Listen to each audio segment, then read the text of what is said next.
کیونکہ اسی دور میں آپ واپس بھی آئے. مشرف صاحب اکثر جگہوں پہ یہ کہا کرتے تھے, بلکہ ایک میٹنگ میں انہوں نے یہ کہا آپ کے حوالے سے کہ آپ کے خاندان کے ان کے خاندان پہ بڑے احسانات ہیں. وہ احسانات کیا ہیں؟ نہیں احسانات نہیں ہیں. ان کے بڑے بھائی جو تھے تو وہ میرے بھائی حیات محمد خان شیرپوش صاحب کے ساتھ ڈپٹی سیکرٹری تھی, اور انہوں نے اپنے ساتھ رکھا تھا ان کو اور بڑا خیال رکھا تھا. تو ان کی ایک اچھی اوپینین تھی, تو شاید ان کو بتایا تھا. بس اس حد تک بات تھی. میں نے مشرف کو پہلے فوج میں وہ بھی رہے, میں بھی رہا ہوں, سینیورٹی میں بھی زیادہ فرق نہیں تھا, سینئر تھے ہم سے, لیکن ایک لیکن طرف میں نے شیرپال کبھی اس کو صاحب بے دیکھا نہیں. نظیر صاحبہ کی جو سٹرگل تھی ڈکٹیٹرشپ کے خلاف, اور ایم آر ڈی میں بھی آپ شامل رہے, جنرل ضیاء الحق کے خلاف جتنی بھی انہوں نے سٹرگل کی, پھر یہاں آ کے مشرف صاحب کو سپورٹ آپ نے کیوں کیا؟ دیکھیں, ایک تو پہلی بات تو یہ ہے کہ آپ سب پولیٹیکل پارٹیز کو دیکھیں, سب نے کیا تو آپ نے کہا ہم بھی اس کریں لحاظ سے گے. نہیں. میں اس کو اس نقطہ نظر سے دیکھتا ہوں کہ جب مشرف نے الیکشن کا اعلان کیا, ہم نے الیکشن میں حصہ لیا. ہم نے باوجود اس کے کہ بہت سے لوگوں نے یہ کوشش کی کہ اس وقت وہ بنا تھا یہ لغاری صاحب نے ایک وہ نیشنل الائنس بنایا تھا, کوشش کی کہ ہم اس میں شامل ہوں, ہم اس میں شامل نہیں ہوئے. ہم نے اپنے سٹیم پہ اپنی کوششوں سے الیکشن میں حصہ لیا, اور جو سیٹیں ہمارے آئیں تو اس کے بعد پی ایم ایل کیو کے ساتھ ہماری اس حد تک انڈرسٹینڈنگ تھی کہ الیکشن میں انہوں نے کہا کہ ہم ساتھ دیں گے, اور اس کے بعد بھی ساتھ دیں گے ایک دوسرے کا. اس کے بعد انہوں نے ہمیں آفر کی, جمالی کے ساتھ میرے روابط تھے, ہمارے اسکول, ہم ایک ہی اسکول میں تھے, تو میں نہیں شامل ہونا چاہتا تھا حکومت میں. انہوں نے کہا کہ نہیں, آپ نے میرا ساتھ دینا ہے. تو ہم اس ڈیموکریٹک سیٹ اپ جو بھی تھا اس میں شامل ہوئے. اس لحاظ سے پریزیڈنٹ تو مشرف تھے, اگر اپوزیشن والے نہیں, اپوزیشن والے تھے تو وہ بھی تو اس اسمبلی میں بیٹھے ہوئے تھے, ہم بھی اس بیٹھے ہوئے وقت تھے. یہ صحیح اقدام تھا, آپ نے یہ سوچا. اچھا, شوکت عزیز صاحب کا آپ نے تھوڑی دیر پہلے ذکر کیا تھا. شوکت عزیز صاحب سے ایک چیز یاد آ گئی کہ جب مشرف صاحب آئے تھے اور وزیر اعظم بننے کی بات ہو رہی تھی تو آپ کا نام بھی پرائم منسٹرشپ کے لیے سامنے آیا تھا. تو کیا وجوہات ہوئیں کہ آپ پرائم منسٹر نہیں بنے, اور پھر شوکت عزیز صاحب کہاں سے آ گئے؟ نہیں, میرا نام شاید آیا ہو, لیکن اگر وہ مجھے آفر بھی کرتے میں نے قبول نہیں کرنا تھا. کیونکہ دیکھیں, مشرف صاحب کے وقت میں نیب کے کیسز مجھ پہ بنائے گئے, بلکہ اس سے پہلے سیف الرحمان نے بنائے, یہ لغاری صاحب کے وقت.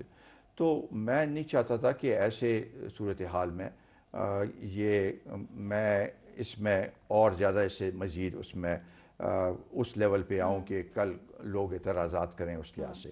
اور نہ اس دوران جو میرے کیسز تو زیادہ تر ختم ہو گئے تھے, اور ایک کیس تھا وہ اس دوران لیکن میں وہ نے یہ کوشش نہیں اخلاقیات کو کی. جواز بنا کے آپ نے کہا کہ اس مزید دوران اعتراضات سے میں نے نہیں. یہ کوشش بھی نہیں کی کہ اس میں کوئی فیصلہ ہو. اس کے بعد جب کیئر ٹیکر حکومت آئی تو ہم نے کوشش کی, اور آن میرٹ وہ فیصلہ ہوا.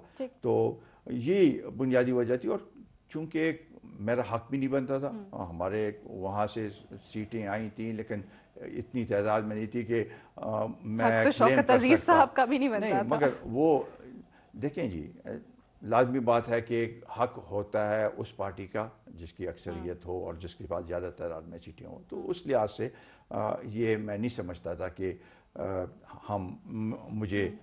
میں اس لحاظ سے میرا کوئی حق بن رہا. اچھا, این آر او کا جو آج کل اتنا فساد بنا ہوا ہے, ہر جگہ اسی کی بحث ہو رہی ہے, تمام ٹی وی چینلز پہ, تمام ٹاک شوز میں. لائے مشرف صاحب تھے, آپ وزیر بھی تھے اس وقت. آپ کو کیا لگتا ہے, was N R O justified at that time? No, it was not justified. اور نہ اس میں جب انہوں نے ان کے ساتھ طے کیا تو ہمیں کوئی پتہ تھا. اس کے بعد یہ چیز ڈسکس نہیں ہوئی؟ نہیں, کیبنٹ میں بعد میں ہوئی. اچھا, بعد میں جب ایک دفعہ ان کے ساتھ جو ڈرافٹ وغیرہ طے ہو گیا, اعجاز نائک صاحب اور میرے خیال مخدوم امین فہیم صاحب تھے اس سائڈ سے, جو لا منسٹر وغیرہ, انہوں نے ڈرافٹ جو طے کر لیا, شیرف فائنلائز کر. نیازی کہتے ہیں کہ میں نے وہ ڈرافٹ بنایا تھا. مجھے نہیں پتا کہ کس نے بتایا. اس کے بعد اس کو لے کے آئے تھے اس میں کیبنٹ میں, اور کوئی ووٹنگ یا اس لحاظ سے نہیں ہوئی, لیکن فار انفارمیشن لے کے آئے کہ بھی یہ ایک ڈرافٹ ہے جو کہ طے ہو گیا ہے اور اس کے اوپر عمل کرنا ہے اور اس کے بعد اس کو آرڈیننس کی شکل میں اس کو پروملگیٹ کیا. ٹھیک. اچھا ابھی سپریم کورٹ کا ڈیسیجن بھی آ چکا ہے NRO کے حوالے سے جس کی وجہ سے موجودہ حکومت کو کافی پرابلمز فیس کرنی پڑ رہی ہیں, عجیب عجیب سے بیانات بھی آ رہے ہیں ان کے وزراء کے. آپ کو کیا لگتا ہے اس کا حل کیا ہے؟ موجودہ حکومت کیا سیریسلی اس پہ امپلیمنٹ کرے گی یا ان کے لیے مسائل آگے جا کے بڑھیں گے؟ تصادم کوئی نظر آ رہا ہے دونوں اداروں میں؟ میرا خیال ہے حکومت ایسے بغیر کسی وجہ سے کہ وہ نروس ہو گئی ہے اور کوئی پالیسی نہیں ہے ان کی. ایک وزیر ایک بات کرتا ہے دوسرے سے, بلکہ پرائم منسٹر جس طریقے سے جو 2-3 دفعہ اس میں اسمبلی میں جو بات کی اور کہا کہ جی 248 اگر 248 میں اس کو امیونٹی ہے تو امیونٹی ہے, یہ کہہ دے کہ بھئی امیونٹی, وہ کہتے ہیں نہیں اس کی تشریح سپریم کورٹ کرے. تو ہر ایک چیز کو آپ سپریم کورٹ کے پاس بھیج رہے ہیں تشریح کے لیے, کیا ضرورت ہے؟ آپ اپنا کام کریں اور یہ بتائیں کہ جی اس میں تھوڑا سا میں سمجھتا ہوں کہ کچھ لوگوں کی یہ ایکسپیکٹیشن تھے کہ بس NRO پہ فیصلہ آئے گا اور دوسرے دن سارے چیزوں پہ عمل ہوگا, اس پہ تھوڑا سا وقت لگتا ہے. تو میرا خیال ہے کہ اس کو ان کو ایکسپلین کرنا چاہیے تھا کہ بھئی یہ ہم اس کے اوپر عمل کر رہے ہیں. مجھے بار بار کہا جا رہا ہے کہ ٹائم تھوڑا رہ گیا ہے. زرداری صاحب کا فیوچر اس وقت آپ کیا دیکھ رہے ہیں ایز پریزیڈنٹ؟ دیکھیں وہ الیکٹڈ پریزیڈنٹ ہے, اس میں کوئی شک نہیں ہے. یہ ہے کہ ایک انوائرمنٹ بن گئی ہے اور اس کی وجہ سے ان کے اوپر پریشر ہے. پریشر کم نہیں ہے, انہیں ریزائن کر دینا چاہیے, چھوڑ دینا چاہیے یہ عہدہ. پریشر بہت زیادہ ہے اس کے اوپر.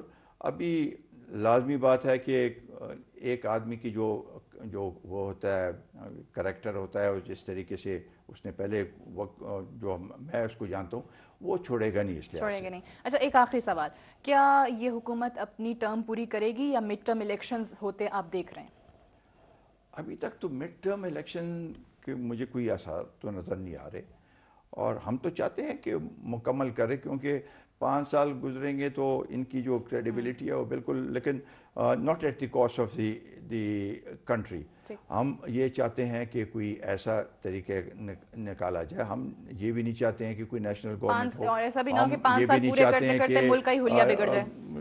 وہ ہو مڈ ٹرم الیکشنز ہو, لیکن اگر حکومت یہ سمجھتی ہے کہ وہ واپس مینڈیٹ لینا چاہتی ہے عوام سے اور اس سے پہلے کرانا چاہتی ہیں تو ہمیں کوئی اعتراض ہو. ٹھیک, رائٹ. بہت بہت شکریہ آفتاب شیرپاؤ صاحب, آپ نے پروگرام کے لیے ٹائم نکالا. ویئرز یہ تھے Pakistan Peoples party Sherpao group کے سربراہ آفتاب احمد خان شیرپاؤ صاحب. اپنے فیڈ بیک سے ضرور آگاہ کیجیے گا. آپ ہمیں ای میل کر سکتے ہیں سیاست اور پاکستان@news1tv.tv پر. نیکسٹ تھرسڈے کو انشاءاللہ اسی وقت آپ سے ملاقات ہوگی. خدا حافظ.